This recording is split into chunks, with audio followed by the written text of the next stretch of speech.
Vibes Media, you know what to do. Hit the like button, subscribe to the channel. Thanks, we got lots of stuff coming up. What's up? It's Luby from Vibes Media, and we're gonna get into, I guess we went into it a little bit last night, stage 17 of the La Volta, and it was a mountain stage, and there's an even bigger mountain stage today. So yesterday's shenanigans was like, just as you can see by the title of the thumbnail, it's a Jumbo Visma, a magnificent symphony of cycling brilliance. Sean Kelly, who doesn't mince his word, he was like, what a demonstration. That was basically his words. He said a lot, but that said it all. What a demonstration. And then there was Johan Brunel. You cannot argue with Johan Brunel. Johan Brunel is the one, like, as far as I'm concerned, it's like when it comes to information on cycling, he picks who's going to win. He knows who's going to win. You know, he can look and see how certain riders are feeling and riding, and he's pretty accurate on his predictions with winners for most races. And then you got Chris Horner, who's got a YouTube channel called the Butterfly Effect, and he's just put a stick in his wheel, like Jonas and Roglic. Just put a stick in Sepp Kuss's wheel. So this was like, if you need to go to the Move and listen to, it's called the Move Plus, and Johan Brunel talks with a young man by the name of, I believe his name is Chris, and this goes into detail about like what everything that was wrong with the way that those guys rode yesterday. And I was trying to put it into words. It was still fresh, and I really couldn't put it into words what I just saw. It was unbelievable. So and then I'm looking at the comments from when Sean Kelly was speaking on the GCN show, and people were talking about, I can't believe the pundits are like, they're crying and this and that and this, like basically like the pundits are looking like a bunch of whiners and babies. And never ever have I seen in the sport of cycling such tactics. Even when Gavis Spellon, even though they were doped up at the time, when they rode off with Evgeny Brezin and the other two, I always remember Evgeny Brezin's name, but I can't remember the other two guys' name. Was Italian and another rider.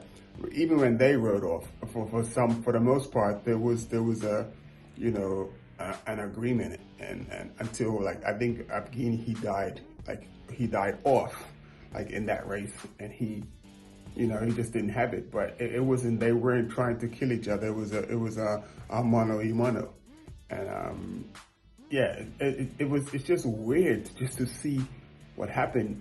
And Johan made a really good point. I believe it was Johan or Chris Horner made a really good point. It's like, you guys, you dropped everybody else. The day before, or the day before, 2 days before, when Jonas won the stage, it was his daughter's birthday, so he wanted to win for his daughter's birthday. And on top of that, at the end of the stage, like, Sepp Kuss, the leader of the red jersey, gets a little stuffed animal. Like, they can be pretty valuable in the future, but with each stage you get like the leaders. Like in the Tour de France, you get the lion, and in the La Volta, it looks like a dragon, but I think it's supposed to be a bull. So it's a red. I think it's a bull that they get. So what Sepp Kuss did was, like, he said, like, as for your daughter's birthday, she can have the stuffed animal, because little girl and everything.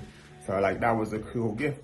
But the funny thing is, I was watching that transaction when Sepp gave the stuffed animal to Jonas. It was almost like Jonas is looking like, I really don't want this, but I'm on camera and TV, so I'm gonna accept it. I'm gonna win. I'm gonna defeat you. I'm gonna ride, and I'm gonna win the La Volta. And get my daughter her own Red Bulls because I won.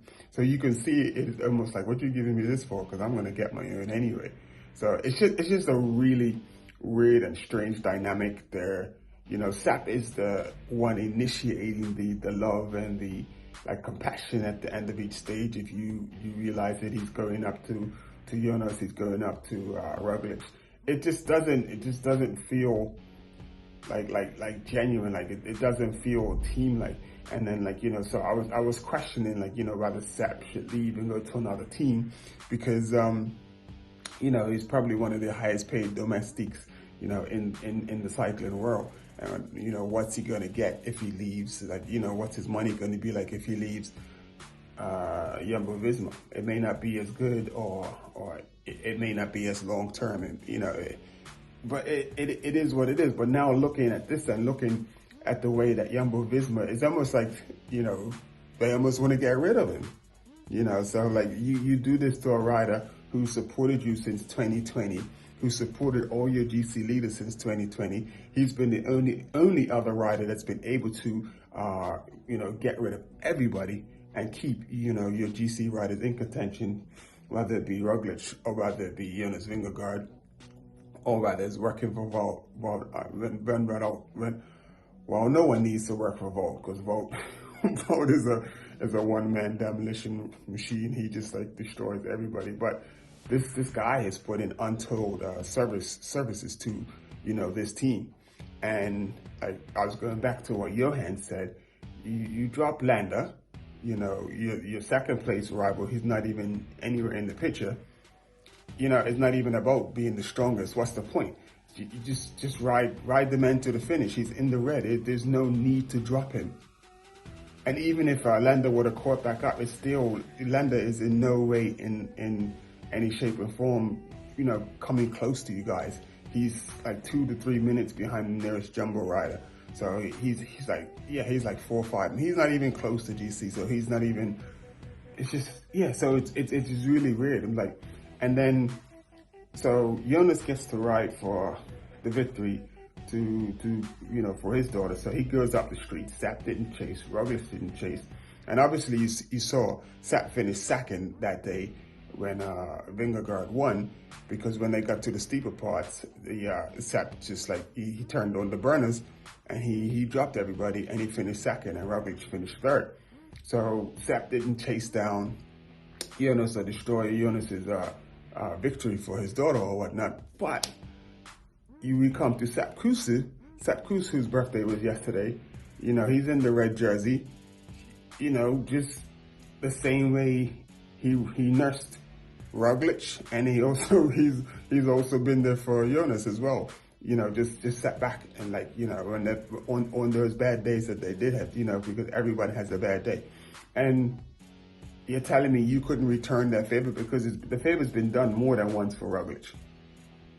In 2020, on the same climb that they did yesterday on 2020, Sap could have easily took off. He was in his prime. He was super strong. He probably could have even won the Volta that year, because he was strong enough. But he didn't. He sat there. He nursed you, Mr. Primož Roglic. He nursed you to get to that finish, and you end up winning the Volta because he didn't leave you high and dry. And then for you to just ride away, it was amazing. There was no reason. No one was under threat. It wasn't like the second place rider was up on Sap's wheel and it just dropped Sap's wheel. So now we gotta go and catch there was nothing. There was nothing.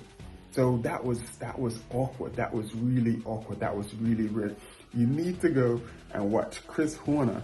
So it's called the butterfly effect, and he breaks it down. So it's eternally broke. And then if you also want another perspective, like from Johan Brunel, from a director's perspective, so you get the pro athlete, the pro cyclist, the former, because Chris Horner actually won La Volta as well. I don't know what year it is, but he won it as well. So you want to get his perspective, like as a rider's perspective, and then you get Johan Brunel as a director's perspective. He's probably, like I said, he's like he's like the clairvoyant of cycling. The man can just see everything. So, and he just was, that was a shit show. That was a straight up shit show. I don't know what they're gonna do today, because let's have a look at today's stage. It is crazy mountainous. It is super tough. And my only hope is that, like, okay, so yeah, it was a really short stage, so it was a lot more intense because the stage was short. But today is going to be a bit longer, more climbs. So let's see what happens. Let's see how Jonas gets on. Let's see. Let me have a look at. Just gonna have a quick look at the stage. So the stage is. So it's 180. Looks like 180K. What is that in miles?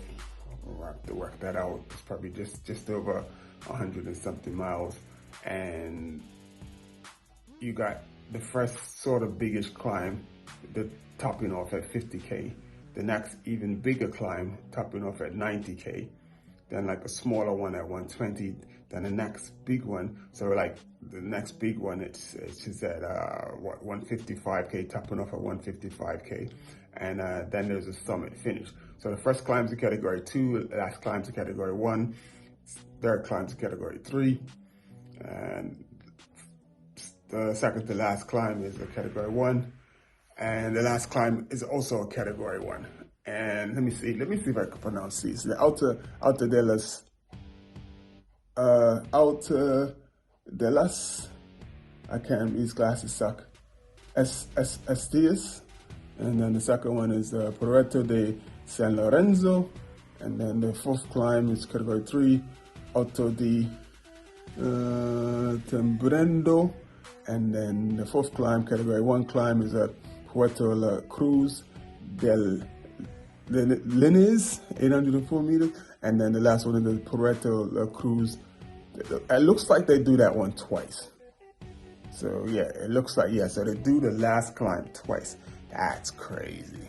So this is going to be a tough day. So tune in tonight, and we can do the recap. We'll see if Kuss is still in red. It'll be amazing if he's still in red, but that's what it is. I'm just keeping it straight up, keeping it real. Love cycling, love the sport, but the jumbolization of, oh my goodness. That was just brilliant. That was amazing. And people talking about the strongest rider wins, but like, I guess Kobe Bryant put it down. He says there's Shaq said to Kobe, there's no I in team, and Kobe said, but there's an ME. So, which is what basically the conclusion of yesterday was. It's like just about Roglic and Vingegaard. That was just crazy. Anyway, like I said, hit the like button, subscribe to the channel, Stay With Your Legs Media, and we're gonna keep doing this. We're gonna do this. We're gonna do this. We do it. We coming 2024. You need to look out for this. Stay With Your Legs Media. All right, peace.